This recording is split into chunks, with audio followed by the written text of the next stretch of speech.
भारत के लिए ना दो तारीखें मतलब सब कुछ हैं। पहली जब हमें आज़ादी मिली और दूसरी जब हम सच में अपने मालिक बने। अब सोचने वाली बात यह है कि ये दो अलग अलग दिन क्यों हैं। चलिए आज इसी दिलचस्प कहानी की पर्दे खोलते हैं। एक है 15 अगस्त हमारा इंडिपेंडेंस डे और दूसरा है 26 जनवरी रिपब्लिक डे। दोनों ही दिन हमारे लिए बहुत गर्व के पल हैं, लेकिन इनकी कहानियां वो बिल्कुल अलग हैं। तो सवाल यही उठता है कि भाई एक देश और दो इतने बड़े राष्ट्रीय पर्व, स्वतंत्रता और गणतंत्र, सुनने में तो काफी मिलते जुलते लगते हैं, है ना? पर सच तो यह है कि इनमें जमीन आसमान का फर्क है और यही फर्क हमारी आज की कहानी का दिल है। अच्छा, इस पूरी कहानी को समझने के लिए ना हमें थोड़ा सा टाइम में पीछे चलना होगा, 1947 से भी काफी पीछे, क्योंकि गणतंत्र दिवस की जो असली कहानी है वो एक सपने से शुरू होती है, एक ऐसी मांग से जो आज़ादी की लड़ाई शुरू होने से भी बहुत पहले की गई थी। ये तारीख, इसे जरा ध्यान से सुनिए और याद रखिएगा, 26 जनवरी 1930। ये सिर्फ एक कैलेंडर की डेट नहीं है, नहीं, ये वो दिन था जब भारत के भविष्य की, कह सकते हैं, पहली ईंट रखी गई थी। इसी दिन पूरे देश में एक आवाज गूंजी थी, पूर्ण स्वराज। इसका मतलब क्या था? मतलब था पूरा का पूरा सेल्फ रूल। अब भारतीयों को अंग्रेजों से कोई छूट या रियायतें नहीं चाहिए थी। अब उन्हें अपना देश चाहिए था, अपनी शर्तों पर। और बस यहीं से आजादी की वो छोटी सी चिंगारी एक धधकती हुई आग बन गई। तो ये सफर पूरा कैसे हुआ, जरा देखिए। साल 1930 में एक सपने का बीज बोया गया, 1947 में जाके आजादी का वो पेड़ उगा और फिर आखिरकार 1950 में उस पेड़ पर गणतंत्र का मीठा फल लगा। तो ठीक है, आजादी तो मिल गई, पर उसके बाद क्या? एक बड़ा सवाल था ये।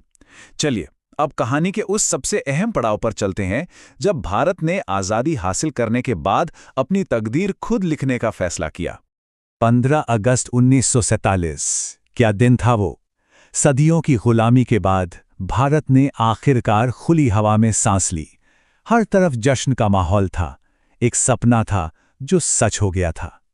लेकिन एक बहुत बड़ा लेकिन था, असली काम तो अब शुरू होना था। सोचिए, घर तो मिल गया, पर घर चलेगा कैसे? उसके नियम कायदे कौन बनाएगा? देश आजाद तो हो गया था, लेकिन सबसे बड़ा सवाल यही था कि इसे चलाएगा कौन? भारत को अब अपनी खुद की एक रूल बुक, एक नियम पुस्तिका की जरूरत थी। और बस यहीं पर छिपा है इन दोनों दिनों के बीच का सबसे बड़ा फर्क। देखिए, स्वतंत्रता का मतलब था किसी और के बनाए पिंजरे से बाहर निकलना, आजाद होना। लेकिन गणतंत्र बनने का मतलब था अपने लिए, अपनी मर्जी से एक खूबसूरत घर बनाना। इस बहुत बड़ी चुनौती का जवाब एक किताब ने दिया, एक ऐसी किताब जिसने भारत की तकदीर हमेशा हमेशा के लिए लिख दी। जी हां, अब वक्त था भारत के संविधान के जन्म का। और फिर वो ऐतिहासिक दिन आया जब भारत ने अपना संविधान अपनाया। ये वो पल था जब भारत सिर्फ आजाद देश नहीं बना, बल्कि एक सॉवरन डेमोक्रेटिक रिपब्लिक बना। आसान भाषा में कहें तो एक ऐसा देश जिसका रिमोट कंट्रोल अब पूरी तरह से सिर्फ और सिर्फ उसके अपने लोगों के हाथ में था। और इस इतने बड़े, इतने ऐतिहासिक काम को पूरा करने के लिए एक बहुत ही खास तारीख चुनी गई, 26 जनवरी 1950। लेकिन एक मिनट, यही तारीख क्यों? एक मजेदार बात यह है कि हमारा संविधान तो नवंबर 1949 में ही बनकर तैयार हो गया था। तो फिर यह लगभग 2 महीने का इंतजार क्यों किया गया? इसके पीछे एक बहुत ही खूबसूरत वजह छुपी है। इसका जवाब सच में दिल छू लेने वाला है। ये तारीख चुनी गई थी उस पहले सपने को सलाम करने के लिए, 26 जनवरी 1930 के उस पूर्ण स्वराज के वादे को सम्मान देने के लिए। ये एक तरीका था उस दिन को इतिहास में हमेशा के लिए अमर कर देने का, जिस दिन आजादी की पहली और सबसे जोरदार आवाज उठी थी। तो अब बात समझ में आई? ये दिन सिर्फ इतिहास का एक पन्ना नहीं है। आज ये दिन पूरे भारत को एक अकेले धागे में पिरोने का सबसे बड़ा प्रतीक है। आज अगर हम देखें तो गणतंत्र दिवस सिर्फ एक छुट्टी का दिन नहीं है, ये हमारे संविधान का जश्न है। ये उन अनगिनत स्वतंत्रता सेनानियों के बलिदान को याद करने का दिन है।